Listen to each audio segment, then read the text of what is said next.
வணக்கம் சார். வணக்கம் G. Sir, இப்போ தமிழக அரசியலில் பரபரப்பாக போயிட்டு இருக்க ஒரு முக்கியமான விஷயம் என்னன்றது உங்களுக்கே தெரிஞ்சிருக்கும். நாளுக்கு நாள் அதிமுகவில் இருந்து முன்னாள் அமைச்சர்களும் முன்னாள் எம்எல்ஏக்களும் மாவட்ட செயலாளர்கள்லாம் தாவேக்கால இணைகிறாங்க. ஆதவர்ஜன் என்ன சொல்லியிருக்காருன்னா, கிட்டத்தட்ட 90% அதிமுகவினர் எங்கள் பக்கம் தான் வரப்போகிறாங்க அப்படின்னு சொல்லியிருக்காரு. எதனால் இந்த மாற்றம் நடக்குது? உண்மையிலே எடப்பாடி மேலே இருந்த அதிருப்தியா, இல்லை எம்எல்ஏக்களோ இல்லை முன்னாள் அமைச்சர்களோ விலை போய்விட்டார்களா? இல்லை, எடப்பாடி மேலே உள்ள அதிருப்தி அப்படின்லாம் ஒத்துக்க மாட்டேன். ஏன்னா எடப்பாடி அவர்கள் தோத்துட்டாரு அப்படின்னு இவங்க சொல்கிறதெல்லாம் அதெல்லாம் சும்மா கதை. ஏன்னா ஏற்கனவே 10 முறை அவர் தோத்துருக்காரு ஃபஸ்ட்டு. ரெண்டாவது டிஎம்கேவும் ஏடிஎம்கேவும் சேர்ந்து தாவேக்கா ஆட்சி அமைக்க பார்த்தாங்க. அதனால் அம்மாவின் உண்மையான தொண்டர்கள் நாங்கள், அதனால் எங்களால் இதை ஜீர்ணிக்க முடியலை அப்படின்னு இவங்க சொல்கிறாங்க. திமுகவிலிருந்து பல பேர் அஇஅதிமுகவில் அமைச்சராகிருக்காங்க. அஇஅதிமுகலேருந்து பல பேர் போய் திமுகவில் இன்றைக்கி மேலிடத்துக்கு போயிருக்காங்க. அதில் எந்த மாற்றும் கிடையாது. அதாவது 2 துருவங்களான கட்சி சேர்ந்து இங்கே ஆட்சி அமைக்க போகுது, தாவேக்கா ஆட்சி அமராமல் அவங்க அமைக்க போகிறாங்க அப்படின்றதுக்காக வெளியில் வந்தேன் அப்படின்னு சொல்கிறது காமெடியாக இருக்குது. ஏன் அப்படின்னா 2 கட்சியுமே ஒரே சித்தாந்தத்தை நோக்கி நகர்ற கட்சி தான். 5 கொள்கையில் 2 கட்சியுமே ஒன்றா தான் இருக்கும். பெண்கள் பாதுகாப்போடு, சமூக நீதியாகட்டும், அப்புறம் விவசாயிகளுடைய பிரச்சனைகளாகட்டும், இப்படி நம்ம குறிப்பிட்டு சொல்லிட்டே போகலாம். எம்ஜிஆரே அவர்கள் சொல்லியிருக்காரு, திராவிட சித்தாந்தத்தில் 2 கட்சிகளுக்கும் கிட்டத்தட்ட ஒரே சித்தாந்தத்தை நோக்கி தான் பயன்படுது.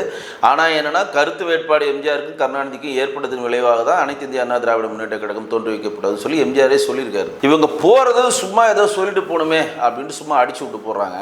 நிறைய பேர் சொல்கிறாங்க, ஏன் திமுக அஇஅதிமுகவும் சேர்ந்து இங்கே ஆட்சி அமைச்சா என்ன தப்பு அப்படின்ற ஒரு கேள்வி நிறைய பேர் சொல்கிறாங்க. ஏன்னா மாயாவதியும் அகிலேஷும் சேர்ந்து ஆட்சி அமைக்கலையா யூபியில், நிதிஷ்குமாரும் லல்லு பிரசாதும் சேர்த்து ஆட்சி அமைக்கலையா, அந்த மாதிரி பல உதாரணங்களை சொல்கிறாங்க. அது தனிக்கதை. இங்கே இருக்கவங்க ஏன் போகிறாங்க அப்படின்னா, விஜய் தன்னை ஒரு பெரிய இடத்துக்கு கொண்டு போயிடுவார்னு அவங்க நம்புகிறாங்க ஃபஸ்ட்டு. ரெண்டாவது என்ன பண்ணுறாங்கன்னா, தன்னுடைய லஞ்ச வழக்கில் இருந்து பாதுகாத்து கொள்ளவும், தன்னுடைய சொத்து சுகங்களை இழக்காமல் இருக்கிறதுக்கும், தான் தொடர்ந்து தன்னுடைய தொழில் நிறுவனங்களை நடத்துவதற்கும் எந்த பிரச்சனையும் இருக்கக்கூடாது. ஏன் பிரச்சனை இல்லை நீங்கள் கேட்கலாம். கடந்த 5 வருடமாக திமுக தானே ஆளுச்சு, அப்போல்லாம் பிரச்சனை இல்லையா? திமுக ஆண்டாலும் திமுகவுக்கும் அஇஅதிமுகவுக்கும் மினிஸ்டர்ஸ்குள்ள ஒரு மியூச்சுவல் கண்டிப்பாக இருக்கும். ஏன் அப்படி சொல்கிறேன்னா, திமுக தேர்தல் மேனிஃபெஸ்டோன்னு சொன்னாங்க, ஊழல் வழக்கு செஞ்சவங்க எல்லாரையும் நாங்கள் தண்டிப்போம் சொன்னாங்களா இல்லையா? எதனா ஒரு கவுன்சிலர்னாச்சு கூட அவங்க அரெஸ்ட் பண்ணி திமுக ஜெயிலில் போட்டாங்களா? வேலுமணி அவர்கள் மேல் லஞ்ச ஒழிப்புத்துறை எத்தனை வாட்டி ரைடு பண்ணாங்க? இதில் ஒரு சூட்சம் இருக்குங்க, நிறைய பேருக்கு தெரியல. இதை தாவேக்கா யூஸ் பண்ணி இன்டைரக்டாக ஏடிஎம்கேல இருக்கக்கூடிய எம்எல்ஏக்களை பயமுறுத்தி தன் வசம் இழுக்கிறது அப்படின்னு சொல்லுவேன். ஏன் அப்படின்னா, லஞ்சம் ஒழிப்புத்துறை ஒரு சட்டசபை உறுப்பினரோட நாடாளுமன்ற உறுப்பினரோட போயிட்டு நீங்கள் ரைடு பண்ணோம் அப்படின்னா நேரடியாக ரைடு பண்ணலாம். அதுக்கான ஆர்டரை வாங்கிட்டு ரைட் பண்ணலாம். அவரை நீங்கள் விசாரிக்கணும்னா சம்மன் கொடுத்துட்டு தான் வரணும். எப்பா நீங்கள் லஞ்சம் வாங்கியிருக்கேன்னு வந்திருக்கு, சொத்து கொழுப்பு அதிகமாக வந்திருக்கு, இந்தாங்க சம்மனு, இத்தனை மணிக்கு இந்த இடத்துல லஞ்ச ஒழிப்புத்துறை ஆஃபீஸில் நீங்கள் ஆஜராகுங்க. அரெஸ்ட் பண்ணவே முடியாது. வேலுமணிக்கெலாம் அப்படி கொடுத்தது தான், அரெஸ்ட் பண்ண முடியாது அவங்களால. ஆனால் இன்னைக்கு தாவேக்கா என்ன பண்ணுதுன்னா, லஞ்ச ஒழிப்புத்துறையை தூக்கி அப்படியே ஓரம் வச்சுட்டாங்க. லஞ்ச ஒழிப்புத்துறையை அவங்க யூஸ் செய்யலாம். அதனால தான் லஞ்ச ஒழிப்புத்துறைக்கு தலைவராக டிஎம்கேல தாவேக்காவுக்கு எதிராக செயல்பட்ட சென்னை மாநகர கமிஷனர் அருணை போட்டிருக்காங்க. உங்களுக்கே தெரியும், என்னோட அது அருணை தூக்கி போட்டிருக்காங்கன்னு எல்லாரும் இங்கே ஆச்சரியப்பட்டாங்க. அவர் தான் லஞ்ச ஒழிப்புத்துறை தமிழ்நாட்டுடைய டிஜிபியாக இருக்கார். ரைட்டா? இது ஒரு கதை. அப்போ எந்த அஸ்திரத்தை தாவேக்கா யூஸ் பண்ணுறாங்கன்னா, மத்திய குற்றப்பிரிவு அப்படின்னு சொல்லி ஒன்று இருக்குது. அந்த மத்திய குற்றப்பிரிவுன்றதை வச்சு யூஸ் பண்ணி, இந்த மத்திய குற்றப்பிரிவு உள்ளே வந்தால் சம்மன் கொடுக்கணும் அவசியம் கிடையாது. உங்கள் மேலே சொத்து கொழுப்பு அதிகமாக வந்திருக்குன்னு கம்ப்ளைண்ட் வந்திருக்கு, தயவுசெய்து எங்கள் ஆஃபீஸ்க்கு வாங்கன்னு சொன்னால் அப்படியே ஆஃபீஸில் போய் உட்கார வச்சு அரெஸ்ட் பண்ணி 15 நாள் ரிமாண்ட் பண்ணுறதுக்கான முழு பவரும் அவங்கள்ட்ட இருக்குது. இப்போ மத்திய குற்றப்பிரிவு போலீஸார் தான் முன்னாள் போக்குவரத்துறை அமைச்சர் சிவசங்கரனுக்கு சமன் கொடுத்து இன்றைக்கி அலைஞ்சிட்டு இருக்கார். அவர் நேரடியான சாட்சியங்கள் இல்லாதனால அவருக்கு இப்போ ரிலாக்ஸ் ஆகிட்டு இருக்கார். ஆனால் தாவேக்கா அரசாங்கம் ஒருத்தரை கைது பண்ணணும்னு முடிவு பண்ணால் லஞ்ச ஒழிப்புத்துறையை தூக்கி ஓரம் கட்டிட்டு மத்திய குற்றப்பிரிவு போலீஸாரை வச்சா நேரடியாக கைது பண்ணலாம். இன்னும் உங்களுக்கு புரியுற மாதிரி சொல்லணும்னா, 10 லட்சம் மேலே உள்ள கேஸில் சென்னை போலீஸாருக்கு பவர் கிடையாது. உங்களுக்கே தெரியும். இடி உள்ளே வந்துடும். இடிக்கு எப்படி எந்த ஒரு நோட்டீஸ் இல்லாமல் அரெஸ்ட் பண்ணுறதுக்கு அந்நிய செலவணிகள் இவங்க பண்ணியிருக்காங்க அப்படின்றதுக்காக பவரை வச்சு எப்படி அரெஸ்ட் பண்ண முடியுமோ, அதேமாதிரி மத்திய குற்றப்பிரிவு போலீஸாருக்கு அந்த பவர்ஸ் இருக்குது. இதனால் வரையும் திமுக அந்த பவரை யூஸ் பண்ணாமல் அந்த போலீஸாரை சும்மா வச்சுருந்தாங்க.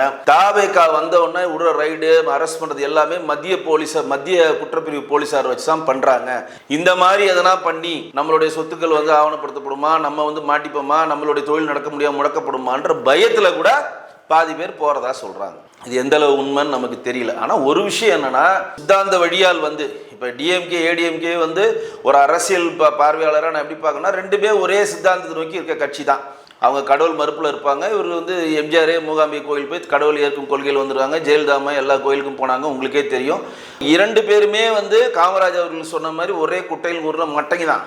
ஆனால் சித்தாந்த ரீதியாக அவங்க அதில் தான் இருந்தாங்க. அதனால தான் அவங்களுக்கு அந்த கம்ஃபர்ட் ஜோன் கிடைச்சிது. டிஎம்கேலேருந்து ஏடிஎம்கே போகிறதும் ஏடிஎம்கேலேருந்து டிஎம்கே போகிறதும் ஒரு கம்ஃபர்ட்டாகவே இருந்தாங்க. இன்றைக்கு இந்த சித்தாந்தத்தை முழுமையாக குழி தோண்டி புதைத்து விட்டு சித்தாந்தமே இல்லாத தாவேக்காக போய் இவங்க என்ன சாதிக்க போகிறாங்க? தாவேக்காக என்ன சித்தாந்தம்னு கேட்டால், சித்தாந்தமே இல்லாததான் எங்கள் சித்தாந்தம் அப்படின்னு சொல்லுவாங்க.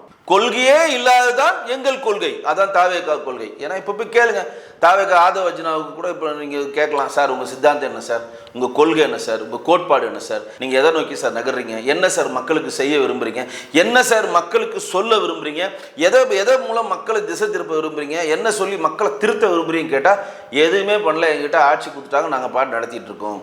அதுதான் நான் சொன்னதை நினைவிட்டு விரும்புகிறேன். கொள்கையே இல்லாத ஒரு கொள்கையும் சித்தாந்தமே இல்லாத ஒரு சித்தாந்தத்தை நோக்கி தான் தாவேக்கா நகர்ந்து கொண்டிருக்கிறது. அப்போ ஒரு சித்தாந்த அடிப்படையில் ஒருத்தர் ஒரு கட்சியில் பிரயாணப்பட்டால் அந்த சித்தாந்த தடத்தை மாறி வேறொரு இதுக்கு அவன் போக மாட்டான். இப்போ எங்களை மாதிரி பாஜகவில் இருக்கவங்களாம் நாங்களாம் நல்லதோ கெட்டதோ அந்த சித்தாந்தத்தை அடிப்படையில் கட்சியில் இருக்கோம். நீங்கள் யார் எங்களை கூப்பிட்டாலும் நாங்கள் எங்கேயும் போக மாட்டோம். ஏன்னா எங்களுக்கு வந்து தலைவர்களை பார்த்து நாங்கள் இல்லை, கொள்கைகளை பார்த்தும் சித்தாந்தத்தை பார்த்தும் இந்துத்துவாவை பார்த்தும் தத்துவங்களை பார்த்து நாங்கள் அந்த கட்சியில் இருக்கோம். தலைவர்கள் வருவார்கள் போவார்கள், நேஷனல் ஃபர்ஸ்ட் பார்ட்டி நெக்ஸ்ட், இதான் மோடிஜி அவர்கள் சொல்லுவார். நேஷன் ஃபர்ஸ்ட், என் தாய் திருநாடு தான் முதல்ல முக்கியம், என்னுடைய தாய் பாரத மாதா தான் என்னுடைய முதல் முக்கியம். தேசியமும் தெய்வமும் இரு கண்கள்ன்ற சித்தாந்தத்தை நோக்கி நகர்றவங்க. அந்த சித்தாந்தத்தில் உள்ள நீங்கள் போய் பிரயாணப்பட்டீங்கன்னா நீங்கள் வந்து நாங்கள் ஆணை ஆக்குறேன், குதிரை ஆக்குறேன், உங்களுக்கு கவுன்சிலர் ஆக்குறேன், மேயர் ஆக்குறேன், முதலமைச்சர் ஆக்குறேன், எம்பி ஆக்குறேன்னு எவன் சொன்னாலும் இங்கிருந்து அங்கு போக மாட்டார்கள். அப்போ பதவி சுகத்துக்காக நீங்கள் எல்லாம் போயிட்டு நீங்கள் என்ன சொல்கிறீங்க, டிஎம்கே ஏடிஎம்கே சேர பார்த்துச்சு, அவங்க ரெண்டு பேர் சேர்ந்து கூட்டணி அமைக்க பார்த்தாங்க, இவங்க ரெண்டு பேர் சேர்ந்து திருமாவளவனை முதலமைச்சராக பார்த்தாங்கன்னு என்னென்னமோ கதை சொல்கிறாங்க. போனவர் போகட்டும், போனவர் போகட்டும், இருப்பவர் இருக்கட்டும், துரோகிகள் எல்லாம் போய்விட்டார்னு எடப்பாடி சொல்கிறாரு. ஆனால் எடப்பாடி அவர்களுக்கும் நம்ம ரெக்வஸ்ட்டாக நம்ம எல்லாரும் என்ன கேட்குறோன்னா, கட்சியிலிருந்து ஒருத்தர் போனாலும் அது அந்த கட்சிக்கு இழப்பு தானே. நீங்கள் ஒரு ஓட்டு தானே பெரிய கருப்பு தோத்தாரு திருப்பத்தூரில். நீங்கள் 900 ஓட்டில் ஜெயிச்சவன் 2000 ஓட்டில் ஜெயிச்சவனே கிட்டத்தட்ட 30-40 பேர் இருக்காங்களே இல்லையா தமிழ்நாட்டில். தீன்தயாள் உபாத்யாயோட மனித நேயம் அப்படின்னு நூலில் வரக்கூடிய அந்த கோட்பாடுகளை நோக்கி தான் நம்ம நகர்றோம். அதை நோக்கி நம்ம அதை தாண்டி நம்ம வெறிய எங்கேயும் சிந்திக்க மாட்டோம். அப்போ இங்கேருந்து எங்கிருந்தும் ஒரு கட்சியிலிருந்து இன்னொரு கட்சிக்கு போகுவவர்கள் எப்படி நம்ம எடுத்துக்கணும் அப்படின்னா, அவங்களுடைய சொத்தை பாதுகாப்பதற்கும் அவங்களுடைய கல்லூரிகளை பாதுகாப்பதற்கும் அவருடைய தொழில் வளமாக இருப்பதற்காக தான் போகிறாங்க அப்படின்னு தான் நம்ம எடுத்துக்கணும்.